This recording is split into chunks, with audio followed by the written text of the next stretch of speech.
Indo-British Advanced Pain Clinic, Noppimayam Surgery Duram. For appointments 9155 15563.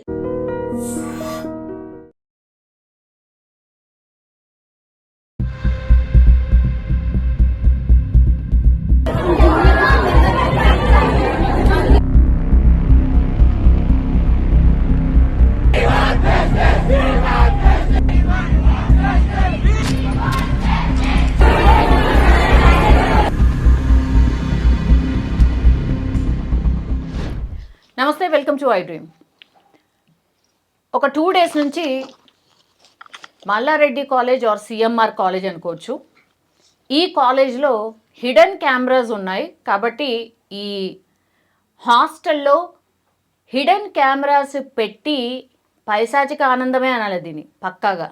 ఎందుకంటే కొంచెం mind చక్కగా లేనోడే ఇట్లాంటి పనులు చేస్తారు షూర్గా.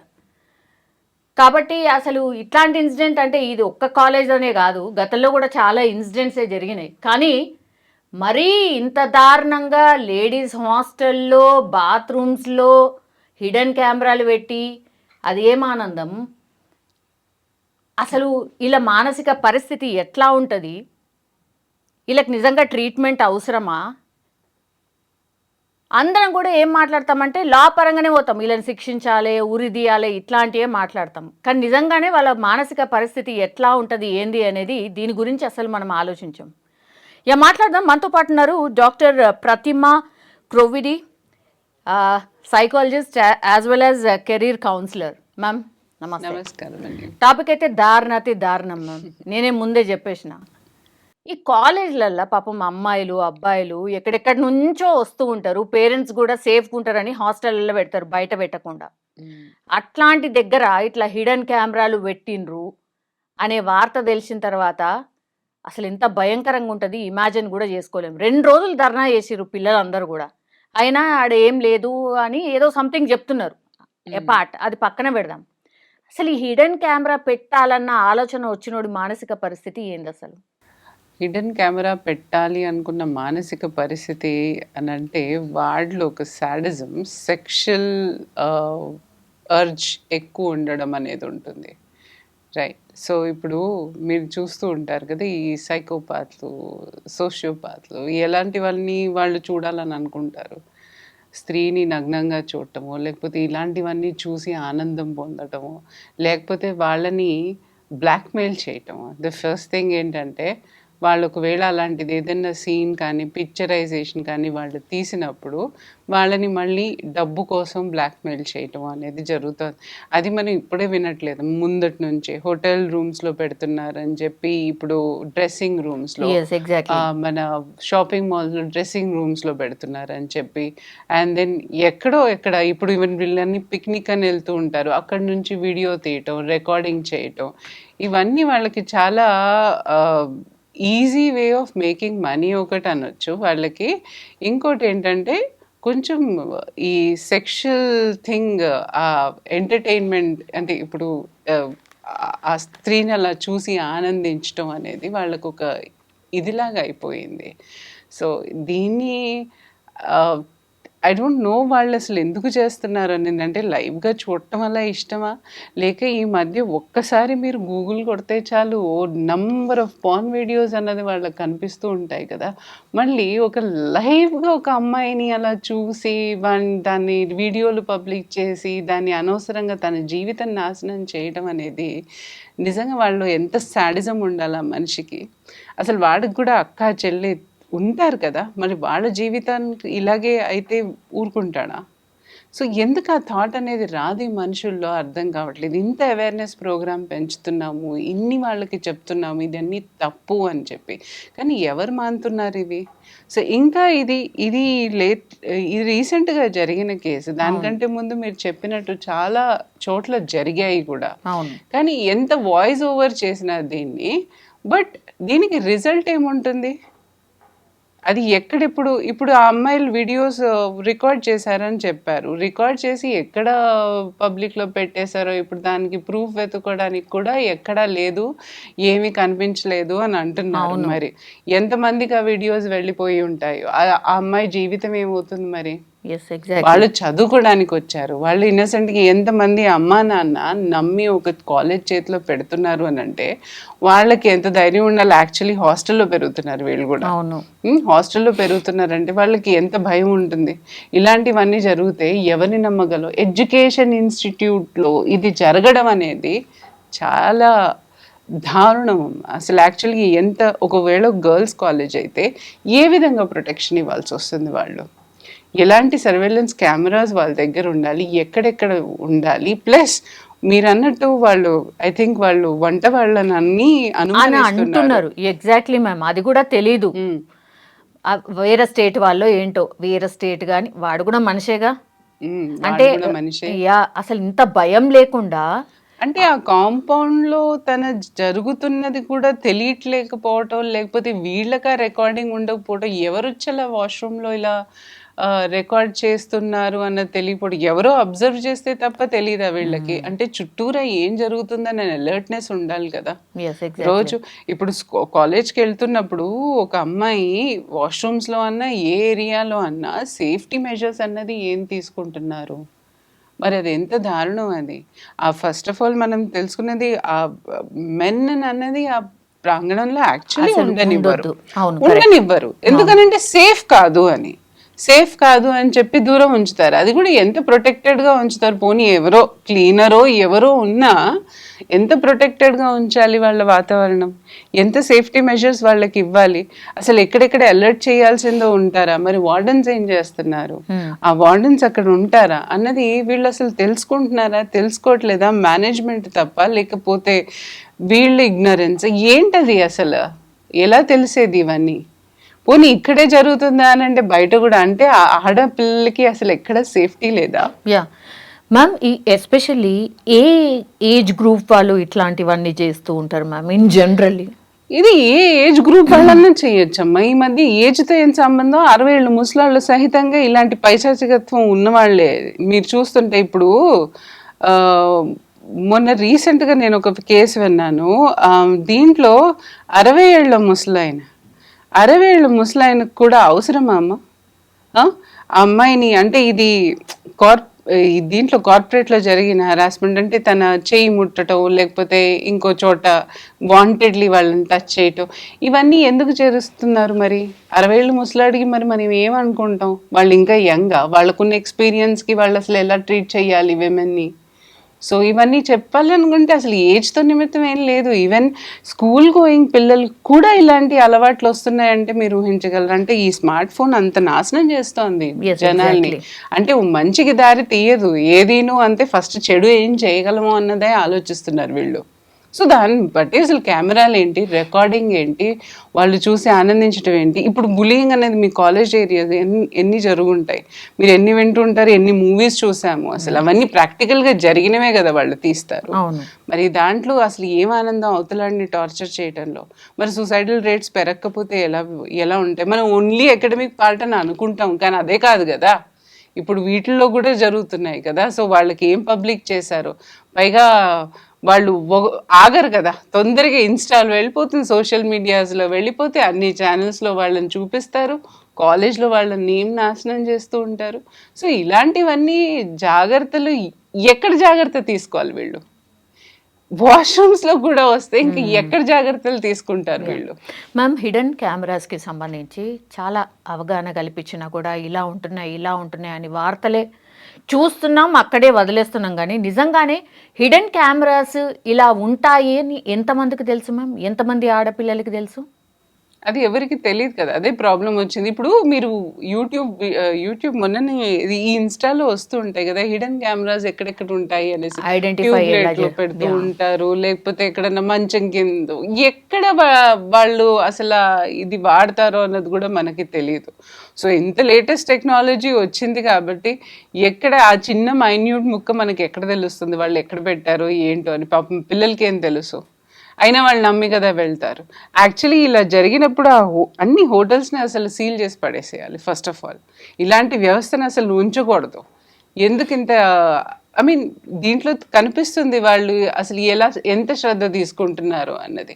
అంటే ఇదేమో ఆట అయిపోతుందా వీళ్ళకి, వాళ్ళ లైఫ్స్తో ఆడుకోవడం అని అంటే.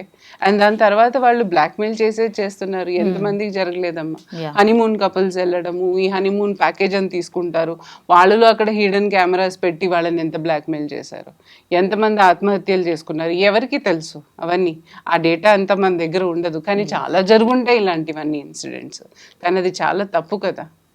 ఆ ఆలోచన ఎందుకు రావట్లేదా మనుషులు అర్థం కావట్లేదు. అంటే రోజు రోజుకి దిగజారిపోతున్నారే తప్ప అసలు అంటే ఒక మంచి దారికి వెళ్ళదామని ఎవరికి ఆలోచన రాదు. That is there. ఇట్లాంటి ఇన్సిడెంట్స్కి పాల్పడ్డ వాళ్ళకి ఈ పనిష్మెంట్ చేయాలి, ఇట్లా చేయాలి, అట్లా చేయాలి అని మాట్లాడతారు. కానీ మ్యామ్, ఎంతమంది ఇట్లాంటి ఈ నేరాలకు పాల్పడిన వాళ్ళు, సో కాల్డ్ పీపుల్ ఎవరైతే ఉంటారో, ఎంతమందికి ఒక సైకాలజిస్ట్ దగ్గరికి తీసుకెళ్ళి కౌన్సిలింగ్ ఇస్తారు? నిజంగా కౌన్సిలింగ్ అవుతుందా మ్యామ్ వీళ్ళకి? వాళ్ళు వస్తే కదా అసలు కౌన్సిలింగ్ అయ్యేది. వాళ్ళలాంటి వాళ్ళు అసలు వాళ్ళంత తోపు ఇంకొకళ్ళు లేరని అనుకుంటారు. ప్రాబ్లం ఉన్న వాళ్ళు నాకు ప్రాబ్లం ఉందని ఎప్పుడు చెప్పుకోరు కదమ్మా. వాళ్ళు ఒకవేళ పేరెంట్స్ ఎవరైనా రియలైజ్ అయ్యో వీడు ఇలా చేస్తున్నాడే బాబు, వీడు ఇలా తప్పు చేస్తున్నాడు, మనం వాడిని నిందించాల్సి వస్తుంది, వాడిని తీసుకెళ్ళాలి ఏదైనా ట్రీట్మెంట్ కానీ తెలిసిన వాళ్ళు కంపల్సరీ యాక్షన్ తీసుకుంటారు. కానీ పేరెంట్స్కి ఎంతమందికి తెలుసు వీడేం చేస్తున్నాడు అని, ఎంతమందికి తెలుసు ఎవరేం చేస్తున్నారు అని. సో ఈ ట్రాక్ ఉంచుకోవడం కూడా కష్టమే కదా. ఇప్పుడు వీళ్ళలాంటి వాళ్ళకి ఇప్పుడు కౌన్సిలింగ్ ఏమి ఇప్పిస్తామని తిన్నగా తీసుకెళ్ళి జైల్లో పడేయాలి, ఉతకాలి. ఇన్ఫ్యాక్ట్ అదంతా కుదురుతుందా?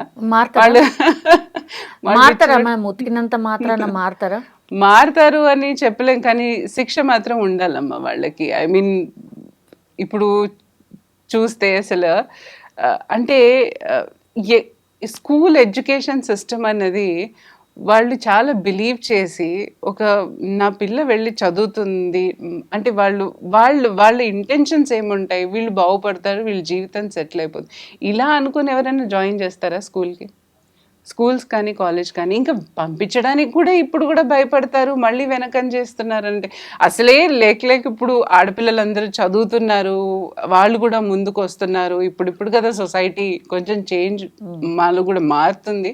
సో ఇప్పుడు మళ్ళీ వెనక్కి వెళ్ళాల్సి వస్తుంది వాళ్ళ పరిస్థితి. అండ్ ఎస్పెషల్లీ అన్ఎడ్యుకేటెడ్ పీపుల్, వాళ్ళు ముందటి నుంచి వాళ్ళు ఒక బ్రెయిన్ దీంట్లో ఉంటారు, ఆడపిల్లకి చదువు ఎందుకు, పెళ్లి చేసేస్తే అయిపోతుంది. అలాంటిది వాళ్ళు కూడా ముందుకు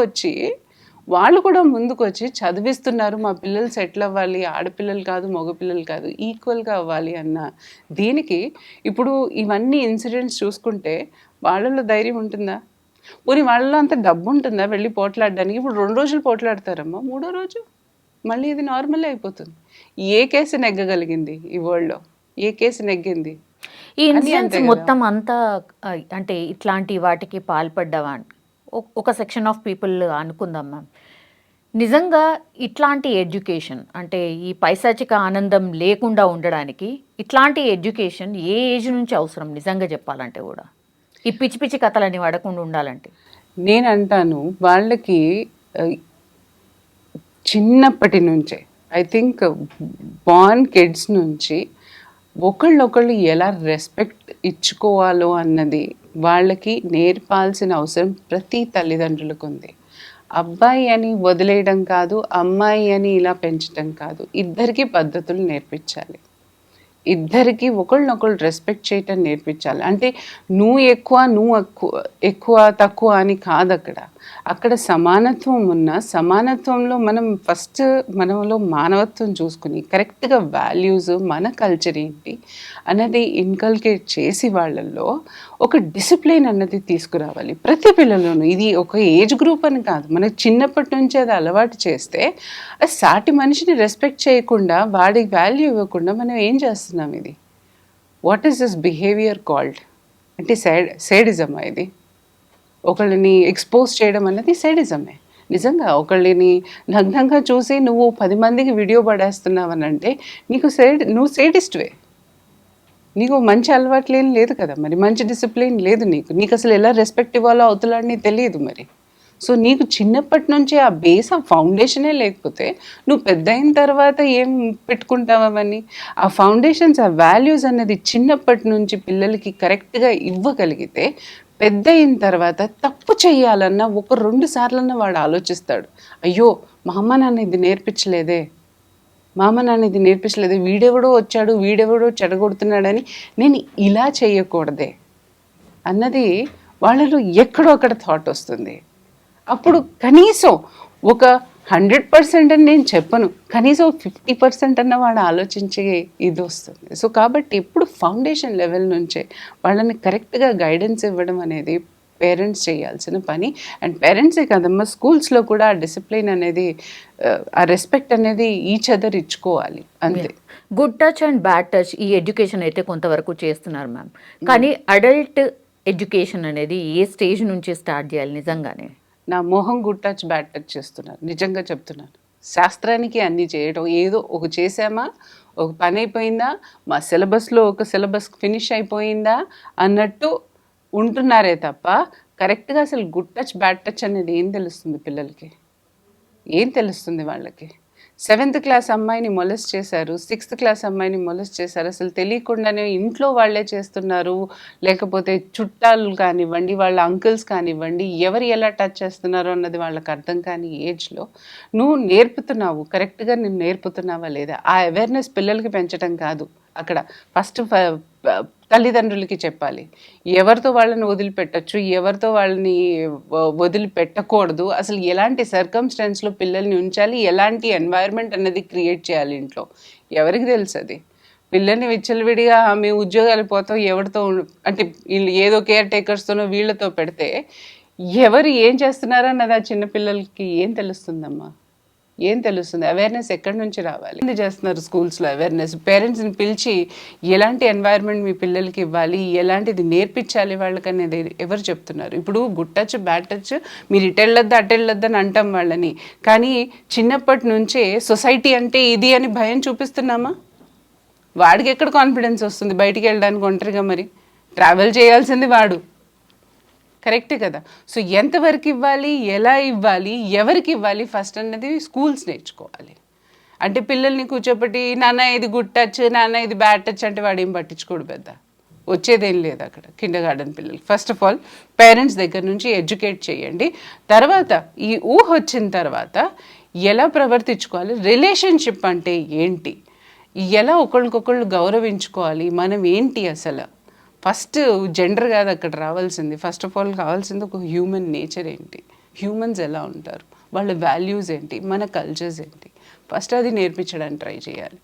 అది చేస్తే డెఫినెట్గా ఎక్కడో అక్కడ నేనంటే 100% అక్కడికను బాగుపడరు. ఒకళ్ళొకళ్ళు చూసి నాశనం అయిపోవడమే ఉంటుంది. మన దాంట్లో మంచి నేర్చుకోవడం చాలా తక్కువ, చెడు ఇట్లాగే పట్టేస్తాం. కాబట్టి కనీసం కొంతవరకన్నా వాళ్ళు డెవలప్ అయ్యే ఛాన్సెస్ ఉంటాయి, కొంతవరకన్నా వాల్యూస్ ఇస్తాం, కొంతవరకన్నా వాడు ఒక తప్పు పని చేసేటప్పుడు ఆలోచించే ప్రయత్నం అన్నా చేస్తాడు. అది మెయిన్. లాస్ట్లీ ఇట్లాంటి సైకోపాత్ల నుంచి అంటే తప్పించుకోవడం ఎట్లా? ఆడపిల్లలు ఫస్ట్ గుర్తించుకోవాల్సింది బేసిక్. సైకోపాత్లని గుర్తించడం చాలా చాలా కష్టం అమ్మా, చాలా చాలా కష్టం, నిజం.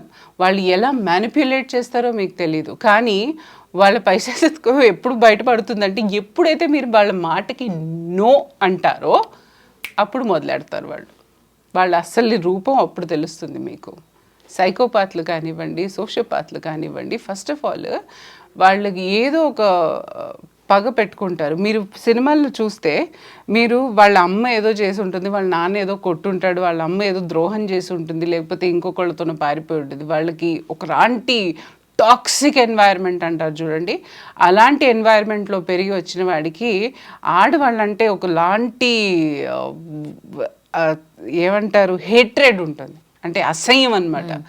కాబట్టి ఒక్కొక్కరిని పట్టుకొని చాలా ప్రేమగా వాళ్ళని లాక్కొని దాని తర్వాత ఆ ఎపిసోడ్లు చూపించి తర్వాత ముంచేస్తారు వాళ్ళని.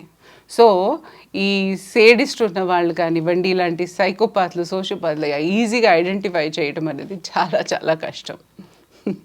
సో చాలా కేర్ఫుల్గా ఉండాలి. మ్యానిప్యులేటివ్ బిహేవియర్ మనకు తెలిసిపోతుంది. అట్లీస్ట్ మనకు ఆ పర్సన్ కంఫర్టబుల్గా లేడు మనం మాట్లాడటానికి కూడా కొంచెం ఆలోచించాలంటే ఫస్ట్ రిలేషన్షిప్లో కానీ వేటిలో కానీ దూకేటప్పుడు 10 సార్లు ఆలోచించాల్సిన అవసరం ఈ కాలంలో అయితే ఉంది.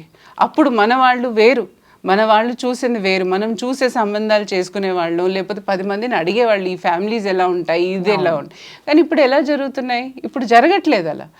We have our own choice, freedom ఉంది కాబట్టి అమ్మాయి తన చాయిస్ చూసుకుంటుంది, అబ్బాయిలు వాళ్ళ చాయిస్లు చూసుకుంటున్నారు. సో ఎలాంటి వాళ్ళు వస్తారన్నది మనం కూడా అంత ఎక్స్పీరియన్స్ అయితే కానీ చెప్పలేము.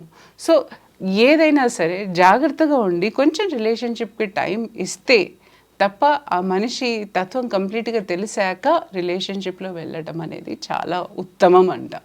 సో ఆ కాలం వచ్చేసింది ఇప్పుడు, ఆ కాలం వచ్చేసింది. సో ఈజీగా మనం ఎవరికి పడిపోలేము. ఈజీగా పడిపోయినా వెనక బ్యాక్ ఎండ్లో ఇదిగోండి ఇలాంటివన్నీ జరగడం చాలా ఎక్కువ అవుతున్నాయి. Okay ma'am, thank you so much.